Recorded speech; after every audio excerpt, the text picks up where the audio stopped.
Mga Lods, tignan nyo to mga Lods. Na-inspeksyon ko, ang isa sa pinakamalaking proyekto na ginagawa natin para sa ilalim ng Department of Transportation para sa ating mga commuter. Ito yung ating subway project. Ayan, nakikita nyo mga Lods, ipapakita ko sa inyo na itong si Bongbong Marcos ay si Boy Angkin. Oh, tignan nyo yan. Sisimulan na ang underground construction ng Metro Manila Subway. Pinangunahan kanina ni na Pangulong Rodrigo Duterte at Transportation Secretary Arthur Tugade ang pagbababa ng tunnel boring machine na gagamitin sa paghukay para sa kauna-unahang subway sa Pilipinas. Ininspeksyon ng Pangulo ang tren at depot ng subway sa Valenzuela. Sinubukan din ng Pangulo ang simulator na gamit sa training ng mga magiging makinista. Tuloy na tuloy raw ang subway project kahit wala na sa pwesto si Pangulong Duterte. Yung pondong kailangan para makumpleto yung subway ay hindi ho aasa sa tinatawag na GAA sa Kongreso pagkat ito'y nakakasana sa loan with the government of Japan through... Oh, di ba nakita nyo? Anong sabi nila Tugade? Hindi galing sa GAA ang budget sa subway. Galing sa Japan. Nilo ni Duterte sa Japan. Mga ka-idol, kaya yung budget sa subway na yan hindi magalaw. Tapos Japan ang gumawa niyan, hindi Pinoy.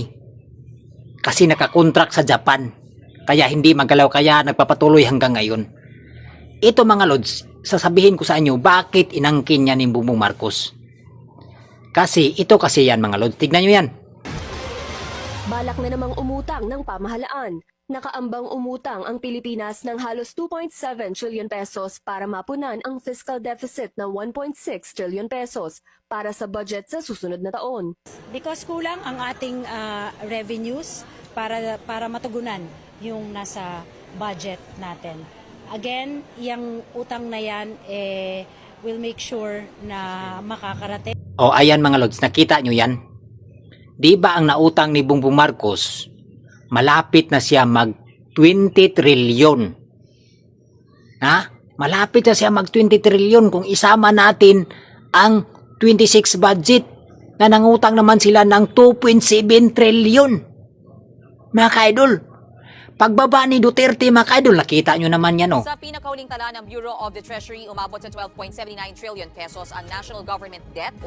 Kung ikukumpara naman natin ang mga minanang utang ng mga Pangulo, mapapansing hindi lang doble ang itinaas ng government debt sa ilalim ng Duterte administration. Mula sa 5.9 trillion pesos na iniwan ni dating Pangulong Noynoy Aquino, nag-iwan si Pangulong Duterte ng 12.79 trillion na utang kay PBBM. Lumalabas na 6.8 trillion ang nadagdag sa loob ng 6 na taon lang. Oh.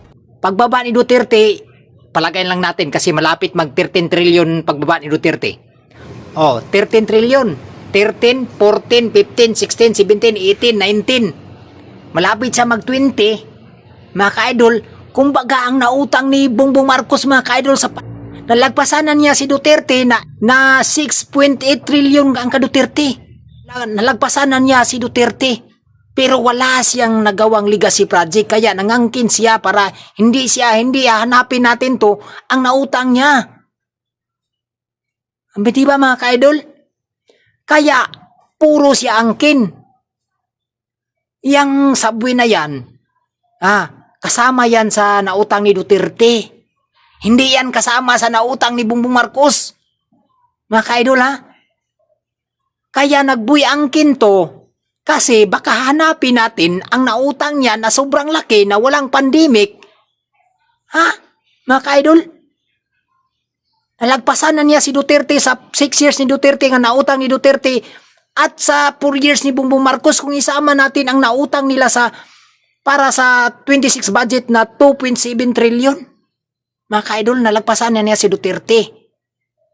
Kaya puro sila angkin na napunduhan na yung mga project na punduhan na nung panahon ni Duterte, inangkin nila.